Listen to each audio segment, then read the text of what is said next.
बच्चों, welcome back to the channel and this is Neha from SGCA। तो आज के लेक्चर में हम आपका सेक्शन नंबर 4 का फर्स्ट पार्ट शुरू करेंगे which is titled as history of novel.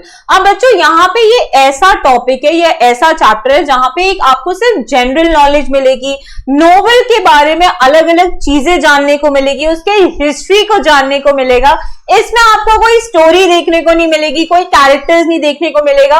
तो इस पार्ट में सिर्फ हम समझेंगे कि नोवेल की शुरुआत हुई कैसे थी, लोगों ने नोवेल लिखना कैसे शुरू किया, एकदम से नोवेल लिखना शुरू कर दिया या उससे पहले हम नोवेल को कुछ और बोलते थे या किसी और तरीके से लिखते थे। ये सारी चीजें हम मेंशन करेंगे और हम इस सारी चीजों को देखेंगे इस हमारे चैप्टर में। Now let us start with our chapter. The 18th century has gifted English literature two entirely new forms which are without any traces in the ancient classical heritage. अब 18th century में English literature में ऐसी दो चीजें आई थी जिससे उससे पहले वो बनी नहीं थी, ठीक है। वो क्या थी? One of those was the periodical essay and the other was novel. तो उन दो चीजों में सबसे पहली चीज थी आपकी the periodical essay and दूसरा होता था novel. Both of these forms, especially novel, caught the spirit of the 18th century as the age of intellectual, sentimental and realistic plane and tried to instruct the readers which would help them to a more purposeful and virtuous life. अब ये 18th century में भले ही the periodical essay का effect कम था, लेकिन ये novel का जो इफेक्ट था ना बच्चों, वो बहुत ही ज्यादा इनॉर्मस अमाउंट में बढ़ गया था। लोगों को बहुत ही ज्यादा इंटरेस्ट आता था नोवेल पढ़ने में और इनफैक्ट ये नोवेल्स ऐसी होती थी कि जो कि लोगों को गाइड करती थी how to lead a good life, okay, how to lead a virtuous life.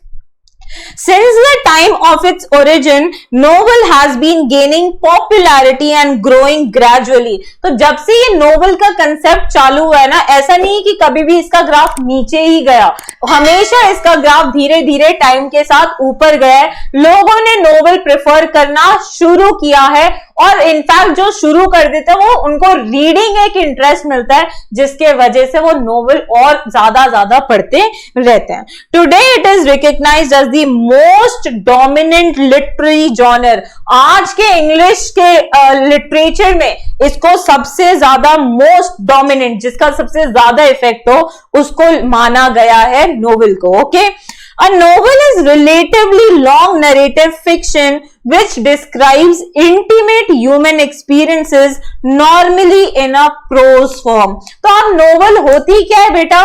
तो ये कोई लॉन्ग नरेटिव होता है, एक लॉन्ग नरेशन होता है किसी भी फिक्शन का, जिसमें आपको अलग अलग ह्यूमन एक्सपीरियंसेस देखने को मिलेंगे। किस फॉर्म में? चैप्टर्स के फॉर्म में, okay. The present English word novel is derived from an Italian novella meaning new. तो हमारा ये जो वर्ड नोवेल है ना, वो एक इटालियन वर्ड से डिराइव किया गया है, दैट इज नोवेला, जिसका मीनिंग होता है न्यू, नया। A novel narrates a story, embellishing it with more details of time, place, nature, people and their minds, their gestures and activities.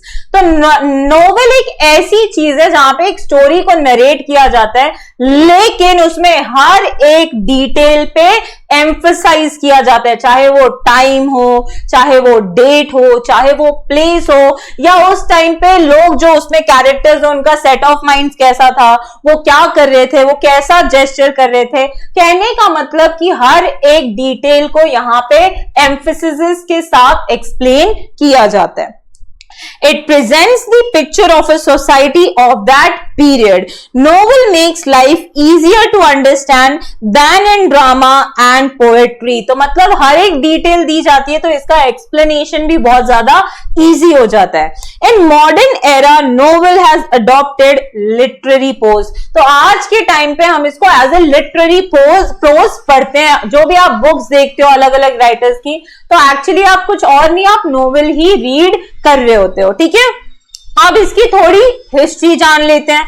तो novel as a literary genre has a history of about 2000 years. कितनी लंबी history है बच्चों, 2000 साल की। Among the early precursors of novel, a collection of tales known as Greek romances dating from the 2nd to 6th century में top the list. तो generally जो starting में नोवेल आते थे ना, उनका जो जॉनर रहता था वो रहता था रोमांस, ठीक है। मोस्टली वहां पे एक राजा एक रानी, दोनों की शादी हो गई, खत्म कहानी, काइंड ऑफ ऐसी नोवेल बनाई जाती थी और लोगों को भी वैसे स्टोरीज पढ़ने में इंटरेस्ट आता था। These imaginative and delightful stories of ideal love and marvelous adventures profoundly affected the creative writing for the next 1000 years। और ये नोवेल का जॉनर अराउंड 1000 साल तक चलता गया। मतलब उस टाइम के जो भी राइटर्स थे, या तो वो एडवेंचरस नोवेल लिखते थे या तो फिर रोमांटिक नोवेल लिखते थे और लोगों को वही पढ़ने में मजा आता था। Though novel in the modern era usually makes use of a literary prose, the earlier threads of the genre can be found in, तो ये आपको कहां देखने को मिलेगी, Virgil's Eclogues और Malory Maltedy Arthur और Geoffrey Chaucer and the Canterbury Tales। तो ये सारे आपको जो चीजें हैं वो आपको इन सारे नोवेल्स में देखने को मिल जाएगी। Lady Murasaki Shikibu Tales of Genji 1010 has been described as the world's first novel। Very important detail mention की है कि लेडी मुरासाकी शिकिबू की जो बुक थी which was titled as the Tale of Genji, कब लिखी गई थी, 1010 में लिखी गई थी। इसको हम दुनिया का सबसे पहला नोवेल बोलते हैं, ठीक है।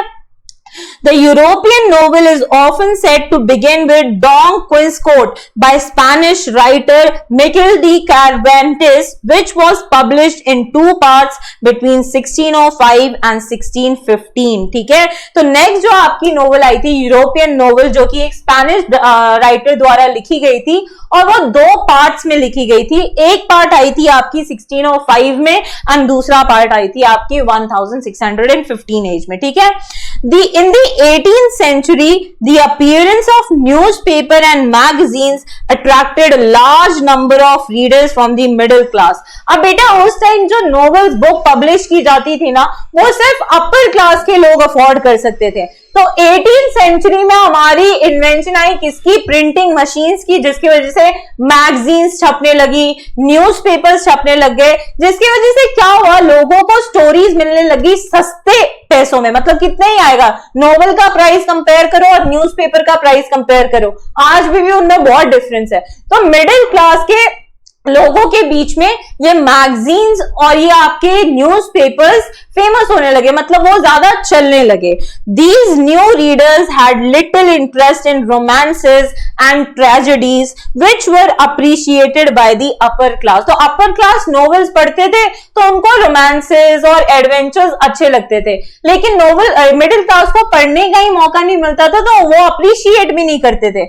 उनको बस डे टू डे क्या चल रहा है आसपास, पॉलिटिकल सिनेरियो कैसा है, क्या किया किसने, किंग ने क्या किया, क्वीन ने क्या किया, सिर्फ यही चीजें मैटर करती थी। किनके लिए, मिडिल क्लास लोगों के लिए। Thus, need for a new type of literature arose that would express the new ideas of the 18th century। तो अब धीरे धीरे ना लोगों को एहसास होने लग गया, लिटरेरी जॉनर से जो बिलोंग करते थे, उस फील्ड से जो बिलोंग करते थे, उन पीपल को पता चलने लगा कि अब हमें कुछ ना कुछ मॉडर्नाइजेशन लाना पड़ेगा।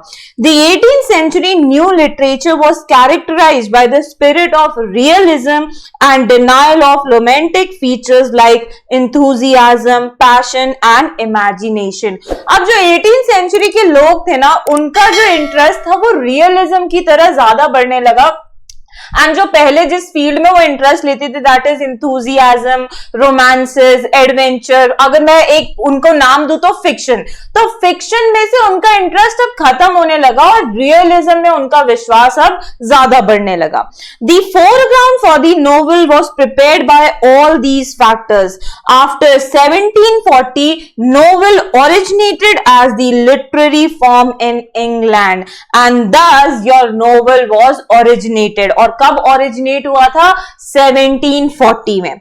Increase in trade and commerce along with the industrial revolution gave rise to the middle class. अब हुआ क्या कि जैसे जैसे बिजनेस बढ़ने लगा, ट्रेड एंड कॉमर्स बढ़ने लगे, तो आपका इंडस्ट्रियल रेवोल्यूशन भी आने लग गया, और इस एवोल्यूशन के वजह से या रेवोल्यूशन की वजह से हमारे जो मिडिल क्लास के लोग थे ना, वो भी थोड़ा उभर के अब बाहर आने लगे। ठीक है, A class of people had emerged to occupy an elite status। मतलब अब एक ऊपर वाली जात हो गई, एक मिडिल क्लास हो गई, राइट? ठीक है, आगे का लेक्चर कंटिन्यू करने से पहले मैं आपको एक छोटी सी इंफॉर्मेशन दे देती हूँ कि हमारे जो लेक्चर्स है ना, वो दो प्रकार से चलते हैं।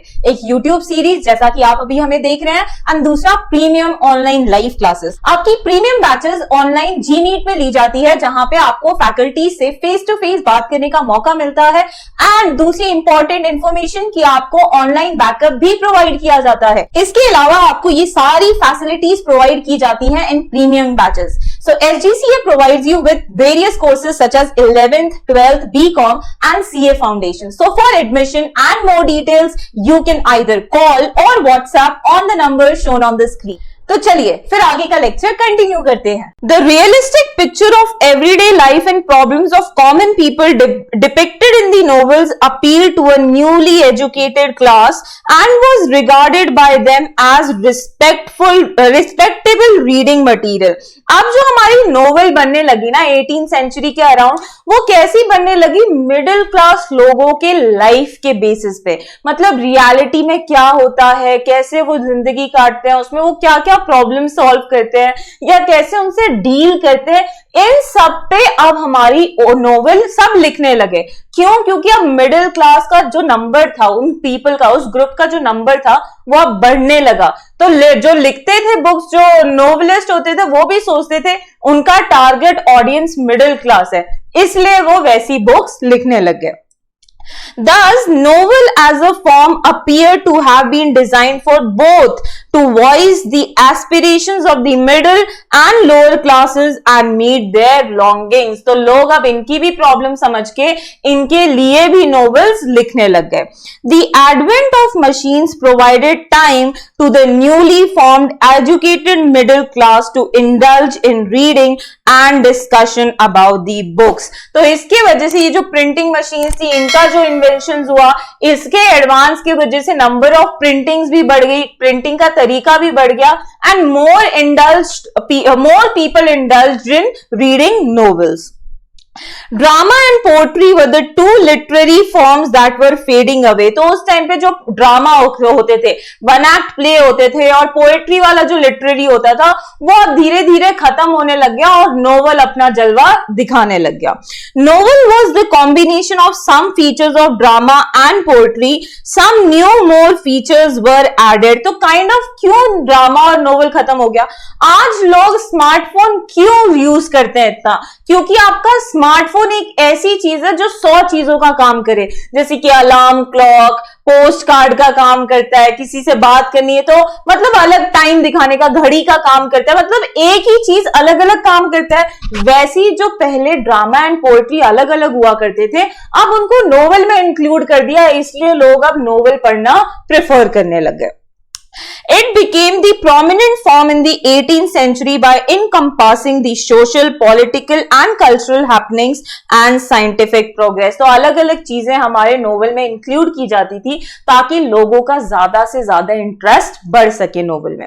The Pilgrim's Progress by John Bunyan 1678 and Orinoco by Alfred Byn 1688 initiated the plenteous and colorful tradition of English novel and was followed by Daniel Defoe, Robinson Crusoe, Mal Flanders and Jonathan Swift, Gulliver's Travel, a famous satire। तो बहुत सारी novels publish होने लगी और उनमें से कुछ तो वर्ल्ड वाइड फेमस होगी कि अलग अलग कंट्री के लोगों को भी पता चल गई कि ऐसी कोई चीज होती है जिसको हम रीड करते हैं और हमारा टाइम पास होता है, हमें मजा आता है। Okay, So these were the examples of some famous novels. So Gullible Travels तो आपने सुना ही सुना होगा, क्योंकि 12th CBSE में इनफैक्ट ये आपका एक एग्जाम का पार्ट हुआ करता था, जहां पे आपको ये नोवेल पढ़नी पड़ती थी और जो भी क्वेश्चंस आते थे उसको लिखना पड़ता था. Other major novelists of 18th century are Samuel Richardson, Pamela और Virtue Rewarded and Clarissa, both epistolary novels. ठीक है, Henry Fielding, Lawrence Sterne and Tobias Smollett. तो ये सब आपके कुछ फेमस नोवेलिस्ट के नाम है जो कि उस टाइम वर्ल्ड वाइड फेमस हुए थे और लोग इनकी लिखी हुई बुक्स प्रेफर किया करते थे. The tradition was enriched by many other stalwart novelists such as Charles Dickens, Walter Scott, Nathaniel Hawthorne, Horace Walpole, Thomas Hardy, Vicky Collins and H.G. Wells. तो ये कुछ और भी नाम है जो उस टाइम में इनने ये रिचुअल, ये प्रथा चालू कर दी नोवेल लिखने की, जिनके वजह से मिडिल क्लास लोगों की रीडिंग की हैबिट पड़ गई, मतलब उनको भी अब रीडिंग में इंटरेस्ट आने लगा. The 20th century is marked by the modern topics and innovative styles and techniques and widen angles of the views of the novelists like E.M. Forster, James Joyce, Joseph Conrad, Henry James, George Orwell, Graham Greene, D.H. Lawrence, William Golding and Anthony Burgess. They widen the circumference of the genre by writing political, social, psychological and many other modern issues in their novels. तो अब ऐसा भी होने लग गया कि लोग अब मॉडर्न इश्यूज को डिस्कस करने लग गए, साइकोलॉजिकल नोवेल्स लिखने लग गए जिसमें सस्पेंस एंड मिस्ट्री आने लगी. तो धीरे धीरे लोगों का ज्यादा से ज्यादा इंटरेस्ट अब बढ़ने लगा. और यहाँ पे बेटा इस पैराग्राफ में आपको बहुत सारे नाम दिए गए हैं, तो सिर्फ आप एक बार रीड कर लीजिए, एक बार इसको दिमाग में रख लीजिए, इसको रटने की जरूरत नहीं है, बस आपको पता होना चाहिए कि हाँ ऐसे कुछ लोग थे.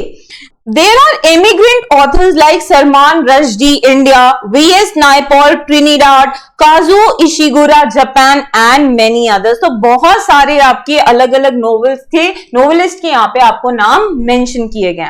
The contribution of women novelists to this great pageant cannot be neglected. तो ऐसा नहीं है कि सिर्फ यहाँ पे मेल का ही कंट्रीब्यूशन था, विमेन ने भी बहुत सारी नोवेल्स उस टाइम पे लिखी थी. The Novel of Manners, Evelina by Frances Burney, Gothic novels by Anne Radcliffe, a novel based on the science of age, Frankenstein by Mary Shelley are landmark novels. तो ये सब वो नोवेलिस्ट हैं जो कि विमेन हुआ करती थी और उस टाइम में उन्होंने नोवेल लिखी थी. Jane Austen has been ruling over the minds of the people through her novel, जिसमें कि एक फेमस नोवेलिस्ट आती है हमारी Jane Austen. Bronte sisters Emily and Charlotte have created their own plays by their incomparable works. तो ये एक sister है जिनने नोवेल लिखने का काम किया था और बहुत ज्यादा कंट्रीब्यूट किया था इस फील्ड में. The Wuthering Heights and Jane Eyre, Mary Ann Evans, alias George Eliot wrote the novels reflecting psychological insight. तो ये राइटर है या ये नोवेलिस्ट है जो कि साइकोलॉजी पे अपनी नोवेल्स लिखा करती थी.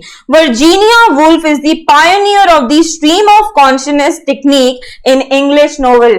बेटा ये वो नोवेलिस्ट है जिनका एक चैप्टर भी हमारे सेक्शन नंबर 1 में मेंशन्ड है. स्ट्रीम ऑफ कॉन्शियसनेस नाम की इनने एक चीज चालू की थी उस टाइम पे, जिससे पहले वो चीज पे या उस टॉपिक पे कोई भी नोवेल बुक लिखता ही नहीं था या कोई भी नोवेल लिखी ही नहीं जाती थी. सबसे पहली जो स्ट्रीम ऑफ कॉन्शियसनेस पे नोवेल लिखी गई थी वो थी हमारी Virginia Woolf. Agatha Christie created her own plays by writing many novels based on crime. तो Agatha Christie वो नोवेलिस्ट थी जिनका जॉनर क्राइम था. देखो हर नोवेलिस्ट का ना अलग अलग एक स्पेशलिटी रहती है जहां पे वो नोवेल लिखते हैं. तो Agatha Christie क्राइम पे बेस्ड लिखती थी, Virginia Woolf stream of consciousness पे लिखती थी, तो कोई साइकोलॉजी पे लिखता था, कोई हॉरर पे लिखता था, कोई कॉमेडी पे लिखता था. Hercule Poirot and Miss Marple are the evergreen detectives created by हर। जैसे कि आपका वो है ना, अपना क्या नाम है उसका, जल्दी जल्दी बोलो, अपना डिटेक्टिव कौन है, शर्लॉक होम्स। तो वैसे यहाँ पे मिस मार्पल भी एक फेमस डिटेक्टिव हैं जो कि एक फिक्शन कैरेक्टर है। Harper Lee, Margaret Atwood, Toni Morrison and Alice Walker have elevated the tradition further to prosperity. और ये कुछ ऐसे नोवेलिस्ट के नाम है जिनने नोवेल के फील्ड को और ज्यादा एक्सेल किया है, मतलब और ज्यादा वाइड किया है, ताकि ज्यादा से ज्यादा लोग उसको पढ़े, समझे और एंजॉय करें। तो बच्चों, इस पार्ट में हम यहीं तक खत्म करेंगे।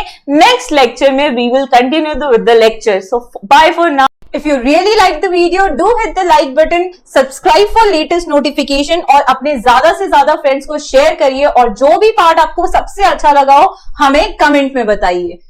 You can follow us on various social media platforms. So see you in the next lecture. Bye bye.